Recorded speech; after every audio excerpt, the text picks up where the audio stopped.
교육부의 대학 구조개혁 평가에서 경남 대부분 대학은 C등급 이상에 포함됐습니다. 대학들은 이 평가가 서열화로 이어질까 우려하고 있습니다. 토지주택공사가 발주한 공사에 대한 임금 체불이 매년 250건에 달합니다. 체불을 막기 위한 관련 법도 제대로 지켜지지 않고 있습니다. 지난해 침출수를 무단 방류했다 경찰에 적발된 통영시 쓰레기 수거업체가 또 침출수를 무단 방류한 정황이 드러났습니다. 창원대 총장의 연구 부정 의혹에 대한 대학 내 갈등이 확산되고 있습니다. 경찰 고발에 맞서 논문 표절 검증까지 마찰을 빚고 있습니다.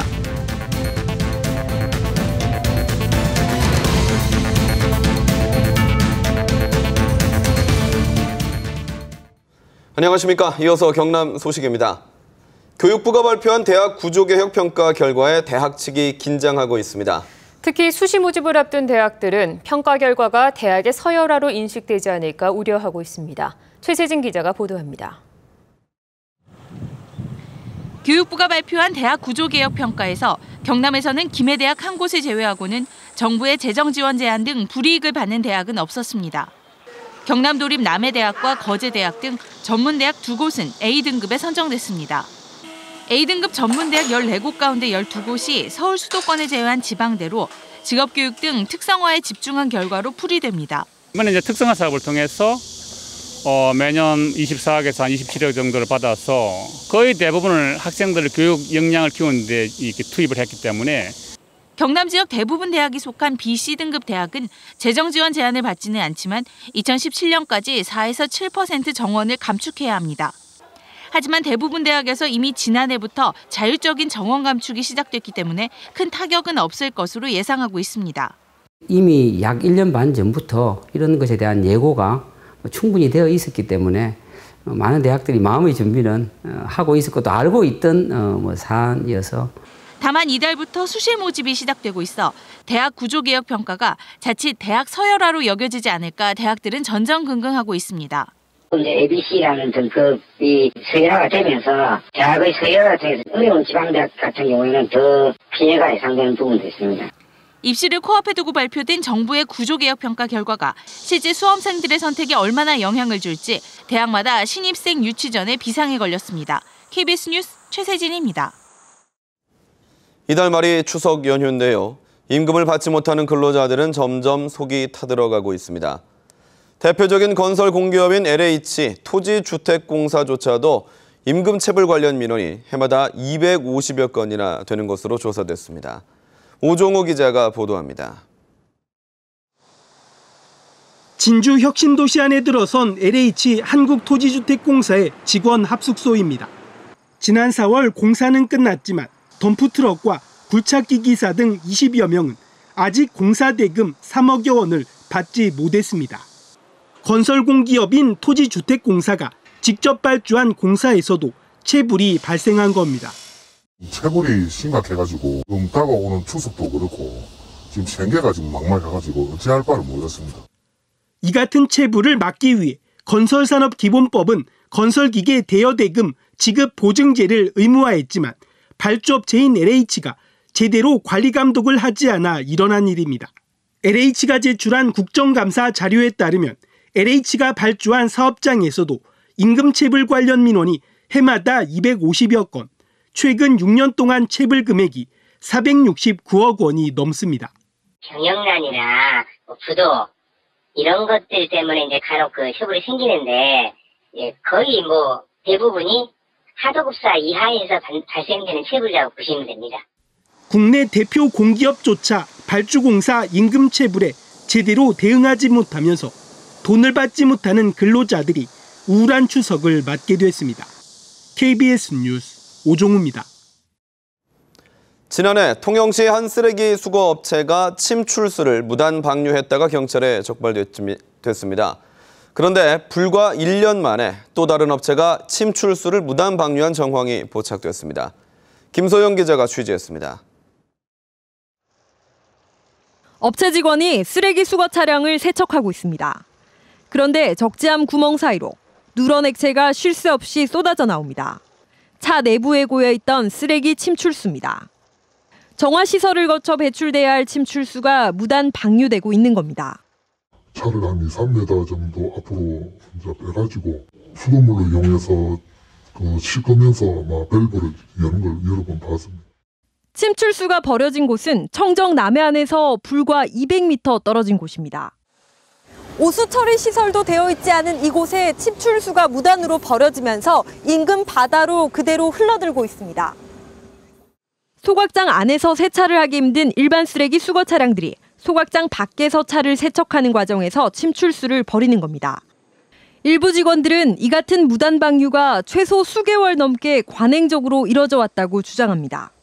통영시가 관리하는 쓰레기 매립장 안에서 벌어진 일이지만 통영시는 전혀 몰랐다는 입장입니다. 원래는 법적으로 하면 안 되지. 우리도 이제 보면 우리가 원하게 하지. 여기서는 그런 게 없는데. 지난해에도 통영시의 한 쓰레기 수거 업체가 침출수를 무단 방류해 형사처벌을 받았지만 1년 만에 같은 일이 되풀이됐습니다. KBS 뉴스 김소영입니다. 지역 거점 국립대인 창원대학교가 심각한 갈등에 빠졌습니다. 총동문회가 총장의 연구 부정 의혹을 제기한 교수를 명예훼손 혐의로 고발하는가 하면 일부 교수들은 직접 총장의 논문 표절 검증에 나섰습니다. 보도에 박상현 기자입니다. 지난 7월 취임한 최혜범 창원대 총장. 논문 표절 의혹을 겪으면서 총장 후보자로 결정된 지 5개월 만에 취임식이 열렸습니다. 취임 뒤에도 갈등은 사그라들지 않고 있습니다. 급기야 창원대 총동문회가 최 총장과 선거에서 맞붙었던 정착은 교수를 경찰에 고발했습니다. 논문 표절과 연구비 부정수급 의혹을 제기해 총장과 대학의 명예를 훼손했다는 겁니다. 총장은 이미 다 임명된 지가 지금 3개월이 넘었는데 이런 소모적인 걸 통해서 학교 발전을 제외하고 갈등만 이야기하지. 최 총장도 연구윤리 검증에서 문제없다고 나왔고 연구비도 정상적인 절차를 통해 받았다는 입장을 공식적으로 밝혔습니다. 하지만 일부 교수들은 총장의 연구 부정을 밝히겠다며 직접 논문 검증에 나섰습니다.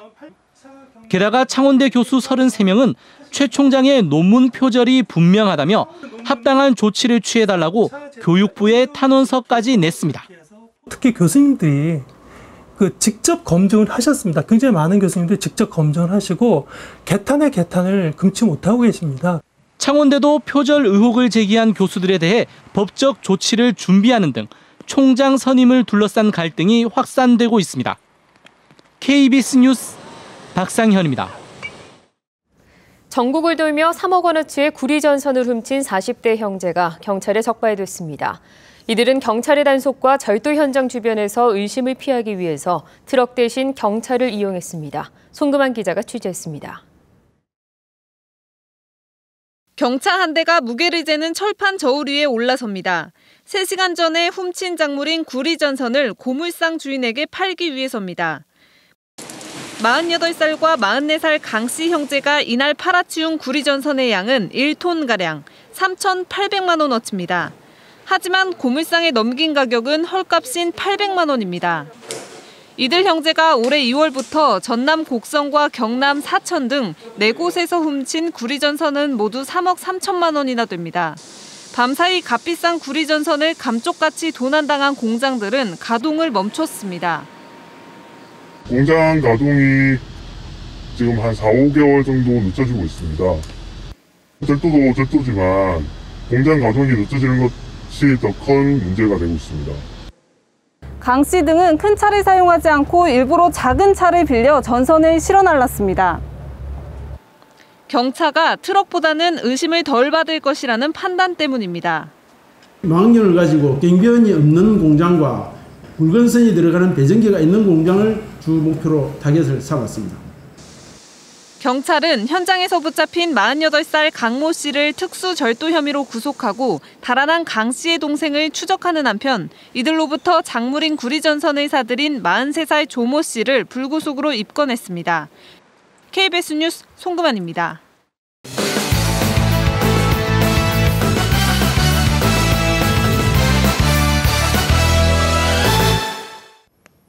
주요 단신입니다. 대학 수학능력시험 모의평가와 전국연합학력평가가 오늘 같이 치러졌습니다. 고3 학생들을 대상으로 한 수능 모의평가에는 도내 164개 고등학교에서 3만 8천여 명이 응시했습니다. 6월과 9월 1년에 2번 시행하는 모의평가는 수험생에게 학업 능력 진단과 문제 적응, 응시 예정자의 학력 수준 파악을 위해 치러집니다.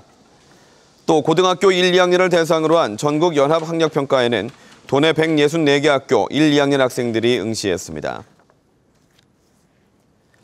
홍준표 경남지사와 박종훈 교육감에 대한 동시 주민 소환 운동이 본격화되고 있습니다. 진보 성향의 단체로 구성된 홍준표 경남도지사 주민소환운동본부는 매주 수요일마다 10,000명 서명을 받기 위한 운동을 진행한다고 밝혔습니다. 이 단체는 현재 의령군을 제외한 도내 모든 시군의 주민소환운동본부를 구성했습니다. 한편 경남 여성단체와 노인회 등 보수 성향의 단체들도 박종훈 교육감 주민소환 돌입을 선언했습니다. 이들 단체는 교육감이 경상남도의 감사를 거부해 무상급식 중단의 원인을 제공했다며 오늘 경상남도 선거관리위원회 주민소환 청구인 대표자 증명서 교부를 신청했습니다.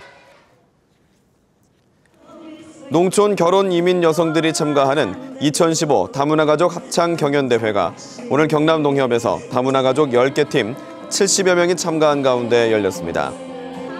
내년도 가족 전체 모국 방문 항공권과 체재비가 지원되는 이번 대회에서 대상은 네팔 출신 15명으로 구성된 함양농협의 하늘가의 안악들이 수상했습니다. 오늘 오후 2시쯤 거제시 거제면의 한 국도에서 시내버스와 오토바이가 정면으로 충돌해 시내버스가 완전히 불에 탔습니다. 경남 소식이었습니다.